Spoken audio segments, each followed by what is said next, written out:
Hi guys, it's Kelly here and I'm back with another video for Trinity Stamps. Today we are going to be doing a scene card. It's been a while since I made a scene card, and considering the weather today, I realized that I had a very short amount of time to get a winter card out.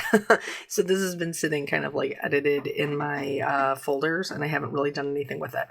So I'm using the Ice Friends. I am also using the what is this? Catching Some Rays stencil and the Edges Slopes and Hills. Edges, Hills, and Slopes. I'll link it. But anyway, so it's been a long time since I had done a scene card, and I really kind of wanted to play around with this. And actually what this ended up being was just like a, if it goes wrong, how do I fix it type video. Because I kept having to change things that I didn't necessarily love. So I hope that it will teach you some things as well while we're going through it. So first things first, this ice skating rink, okay, if you don't want to use the die, then it doesn't matter. But if you do want to use the die, you kind of have to die cut first and then stamp the stamp. Because otherwise, it doesn't have a lot of structure, so it can move. So that was already my first faux pas that I'm going to have to do again. Here I am using the hill, and I'm going to cut two pieces. I'm going to keep both pieces. One piece is going to be my sky, and the other piece is going to be my hill. This is the, what is it? The Crafty Clingmate. It's their grip mate, and it's great. I love the size. And so this is the piece that's on the bottom. I'm going to be inking this with some speckled egg and some shaded lilac for my snow.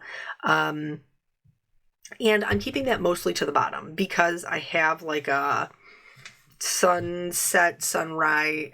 I feel like it's a sunset. Who would be ice skating that early in the morning? I mean, unless you were like a committed Olympian, right? Most of us we're going to be ice skating at the sunset. I'm going with sunset. So the top part of the hill I kept nice and light so that it would appear white, and the bottom part I wanted to be dark. So now here is where we're doing our sunset. We're going to have that concentrated yellow in the middle, and then you can see I'm kind of like taking my blending buddy, and after I ink him up, I'm kind of like dabbing him off almost, like with a little dab and turn, so that I am not getting huge amounts of ink onto my background. I want this to be a nice soft blend. This is going to be the base for what we're going to stencil on top of. So yellow to orange to pink to purple. Now, a lot of times when you see me doing a winter card scene, I do have a very colorful sky. And I think that's because it's snow. So this is a little personal tidbit. This stencil is a lot older, and originally Trinity Stamps, that's how long I've been using their stuff. When they first came out, they didn't label their inserts. And so I didn't know what they were. So one of the times that we cleaned out my stamped room, everybody kind of went through them, and we all just wrote on there, like and she wasn't the only stamp company that did that. But that, where it says Catching Some Rays, is my mother's handwriting, which makes me smile and makes me sad every time I see it. So maybe that's why I use the stencil so much. I don't know. That's probably just because I really like the stencil. So you can do, the stencil's 2 layers, and you can do just one, or you can do both. One is like wider parts that you just saw, and then this one is kind of like skinnier rays on either side. I like using both of them, but you don't have to, and you can do it as a full background, or you could just use it like this, like a just a ray from like a central point where we're not like we're using one half of it. So then once that is done, I have my little sky. I loved the way that it came out. And then we're going to move into the coloring of the things.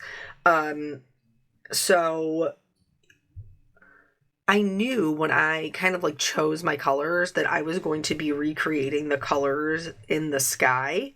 And so I did the green in the trees. And then for their outfits, I went with like yellow, orange, pink, purple. And this was a mistake. This was a mistake. Because when I put the whole scene together, it didn't have enough difference of color. It really needed some help. So for the trees, I'm really just going in and right underneath the drawn line, adding a little bit of shadow, then my mid-tone, then my lightest color. And I'm doing that for all of them, no matter what the shape is. So I said the irony of me doing this, like I knew today, I was like, I have got to get this winter video out because I'm running out of time. It is, oh my gosh, you guys, glorious. And I know that if you live in a northern state, you can really, really understand, especially the winter that we had. Wait, I have to go back to the card. So here, I've chose some blue violets for my ice skating rink. And so I did the darker kind of band at the top to act as like the side view, like the side lip of the lake pond. I feel like it would be a pond, or rink, I guess. And then I just added a couple of little lines. Well, you don't have to overthink this. We're just adding a couple of little lines for some dimension, so it doesn't just look flat. And then I'm going over that with some lighter blue violets. These are all pretty light colors. And see here, I went even lighter. I think this is a BV quadruple zero, triple zero. It's really light.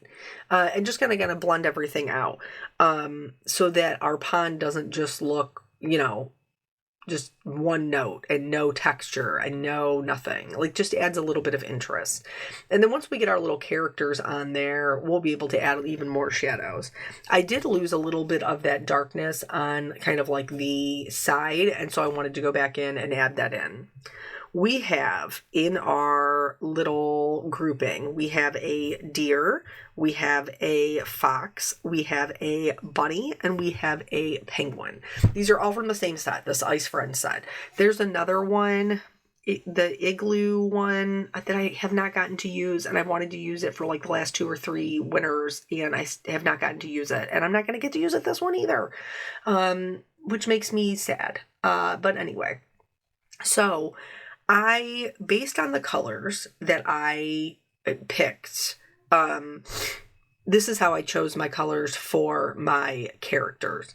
I did have a tendency to stay a little bit on the warmer side so that it went with the colors that I had already chose on the card, those warm yellows and oranges and things like that. But then here, in order to change the deer, like the fox to be a bit warmer than the deer, instead of completely changing my color scheme, I just went over it with a YR24, which is a warm orange, to make that fox warmer and then not have to change out, find 4 other different colors. I'm using the same markers for the lighter part of the deer and the fox, like the face. And then I wanted to do, I don't even know what I was thinking. I wanted to do the bunny like a cool gray, but I was just in the zone. And so then I made him the same exact color as everything else. And I was like, why did I do that? So I wanted to make him a cool gray because I'm going to have my black penguin. And I wanted my black penguin to have another counterpart that was gray. So I'm just going to color right over top of it. Is this going to be a perfectly cool gray? No, it's not, because it has brown underneath it. Is it still going to be okay? Yes, it creates more of a neutral gray because it has the warm underneath it and then the gray on top, but he'll still read as gray. And, sometimes when we're trying to fix things like I am here, we have to color over it more than once. And I did give it a moment to dry in between because we don't want to just completely saturate it with alcohol ink, or we risk the risk of it bleeding outside of the lines. But that's okay. There is a way to fix that. So if you color the animal a wrong color, you can which is I think everybody knows, go in with a colorless blender and try to remove some color, or B, go over it with another color that will change it. And that's it's really helpful to know your color wheel to do that. But neutrals, you can pretty much layer any which way that you want. And then we did our little penguin. We tried to leave the sides of his body a little bit lighter and the tops of his flippers a little bit lighter, just so that he's not one big black blob. And then I'm going to go in and I'm going to do some oranges. Like I said, some pinks, some greens, some purples. And then I'm going to change it. Because it just wasn't working with what we had going on. And that's okay. That's part of the learning process, because like now the next time I go to make this scene, not this one in particular, just a scene, I will think in my head like, okay, well, last time I used all the colors of the background, I did not love that. So this time let me switch it up and bring in another color.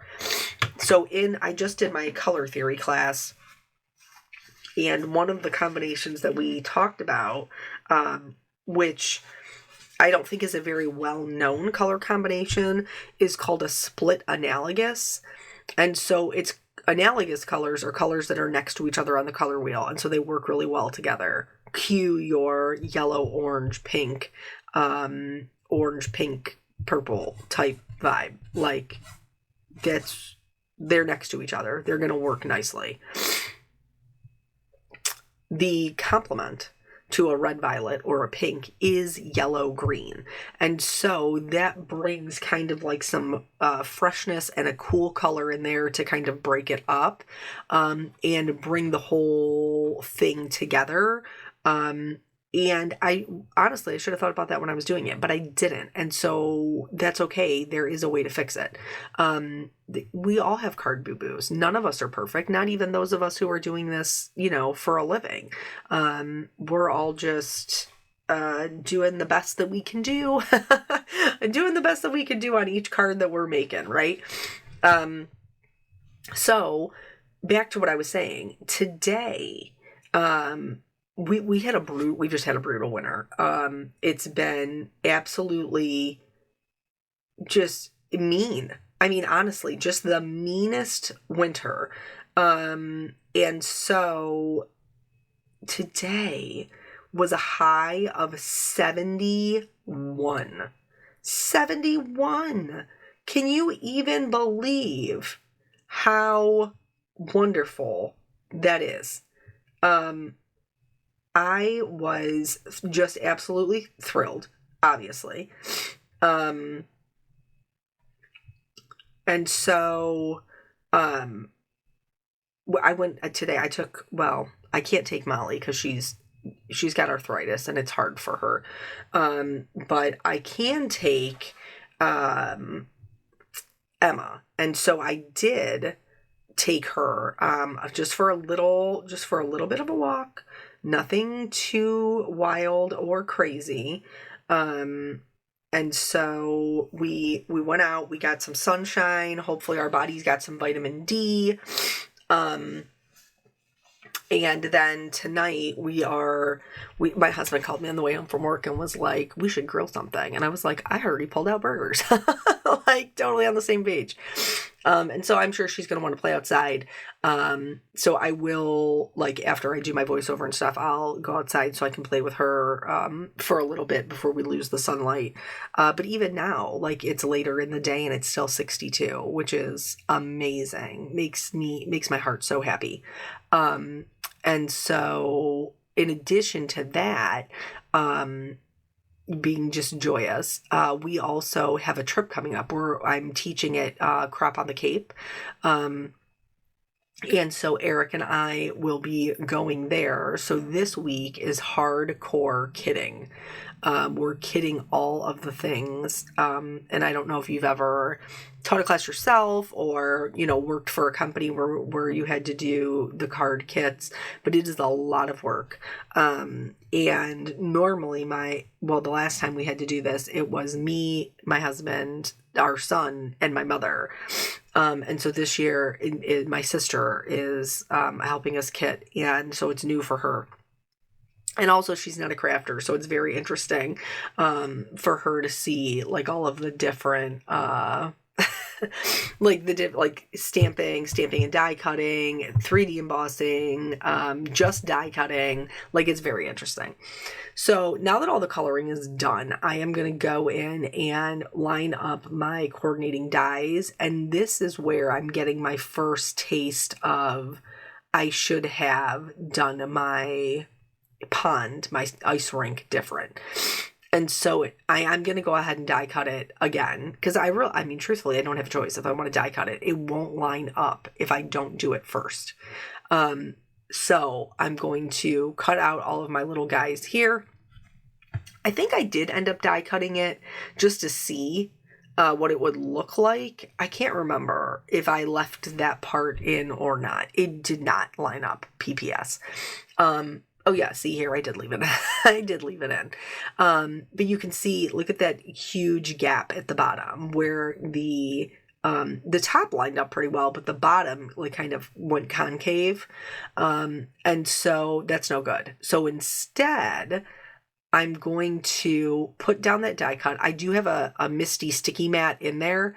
So now I'm going to put down the stamp, manipulate it so that it gets lined up. And then I will pick it up with my door.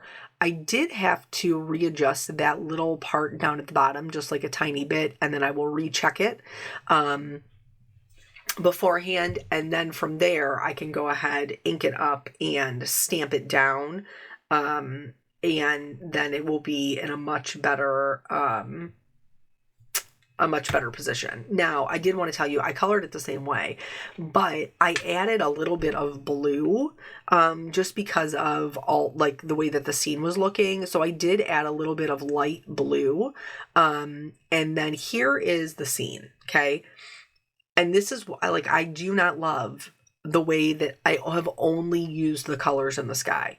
So how am I going to fix that? Well, I'm going to find one of the colors that I know that I can cover up with that green, and that color is yellow. So I know my green will cover my yellow. If I wanted to, like, I could have covered up the pink with a purple, or I could have covered up the pink with an orange, or the yellow with an orange. So there's like different options. I could have covered up the purple with a blue if I wanted to bring like that in. But the green made the most sense because I already had the green trees. Is my green on my coat and my pants, and my hat a little bit more yellow? Yes.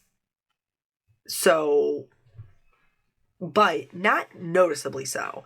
Like, because my trees are already a yellow green, it's not too terrible. And it does break up the scene very nicely of all of those kind of warmer colors. So now we're just going to bring the whole thing together. I'm going to glue down my what is that? My snow. And you can barely see it, obviously. But then I will, once I put down the top piece for the sky and like butt it up against it, the whole thing kind of comes to life because it needs that contrast. So I'm going to put that in there. Then we're going to see that beautiful like snowy hill, which we love. And then I guess I must have had a little bit of trouble lining it up. But that's okay. That's what liquid glue is for. And then I'm going to put, before I do anything else, I'm going to put my trees in, so that I can get get those lined up where I need them to be and put the shadows in. Same thing for the pond. Like, this has to go in so that I can put in the other things, so that the scene makes sense. I need to make sure that my supporting actors, my trees that are, helping to set the scene, the pond, all of that thing, are in there. And then before I put in any of my characters, I can go in and put in those shadows. In this case, I am using those same blue violets down at the bottom that I used in the water, and I'm just blending that out, darkest to lightest, and that's going to blend right into our ink blending. See, and look at, so I'm starting to, I just told you what I needed to do. I needed to put in my trees, but I put my little guy in first, and I completely forgot about it. I put that little guy in first because I needed to know where I could put the trees in, because he is the middle guy, which I already knew. And so I don't want him to be covered up by any of the trees, or I don't want him to cover up any of the trees. I'm also using a yellow, a lighter yellow and a darker yellow to blend him into the background. Now the trees. Like I told you, I did make this card a while ago. So on the right-hand side, I did 1 tree. On the left-hand side, I did 2 trees. They are different shapes and stuff, so that adds a little bit of interest.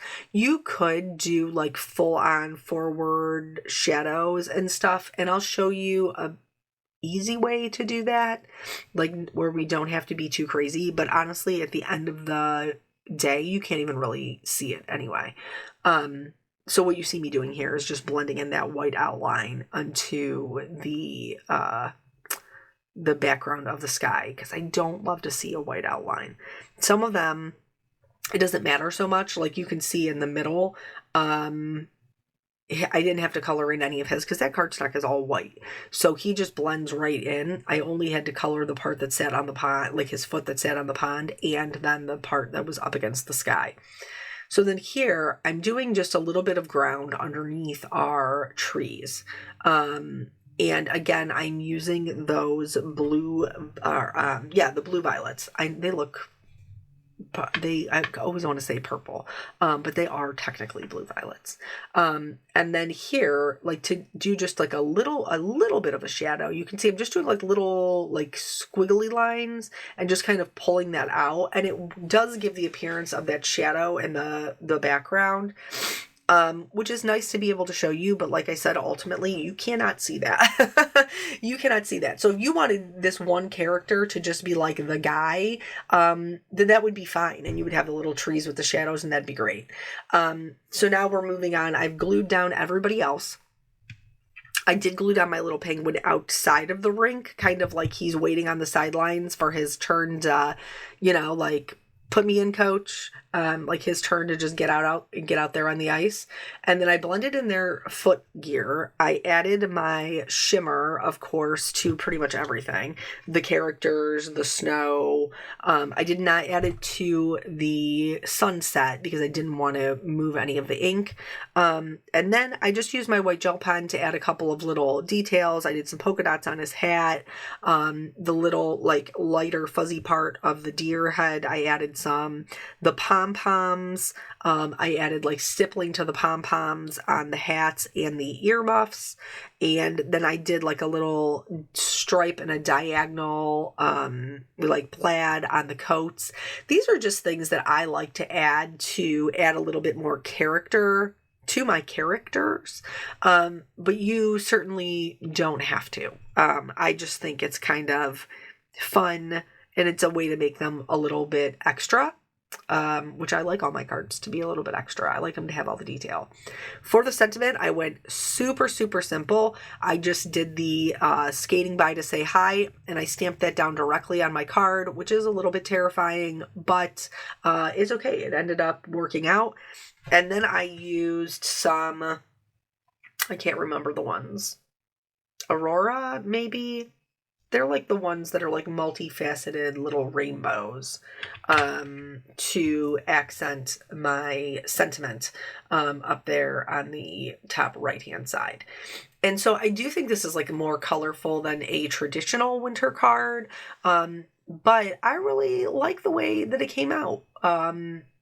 it's all shimmery and fun, and I think it would just be like really fun and uplifting.